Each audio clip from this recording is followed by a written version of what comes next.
Hello there and welcome to another one of these Lexical Lab 1 minute English videos. If you like this video, make sure you subscribe to our YouTube channel and check out our website www.lexicallab.com to find out more about our online courses. One of my old teaching friends last year quit her job at a private language school and decided to set up on her own. It was quite a bold step on her part, and she'd been in this particular school for many years. She had a nice secure job there. The other day we were chatting about how everything's going, how she's getting on, and she laughed and said, well, it's been quite a hard slog, and I'll be honest and admit I'm not a millionaire yet. I'm not able to retire yet, but I'm just about making enough to keep the wolf from the door.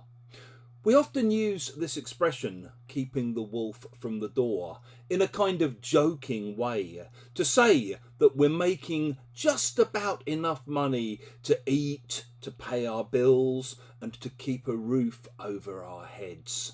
People often use it when they're telling stories. So you might say, for example, yeah, when I was a student at university, I had to work 4 evenings a week in a bar just to keep the wolf from the door.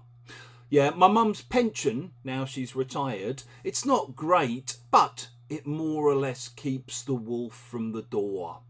And maybe if you're in a particularly difficult financial situation, you might decide to take out a loan, and hopefully that'll keep the wolf from the door for a while, even if it is probably just a short-term fix.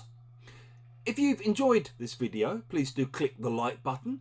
Please share it on social media with your friends, your students, your colleagues, and in the comments section below. I'd love to see examples of how you might use keep the wolf from the door.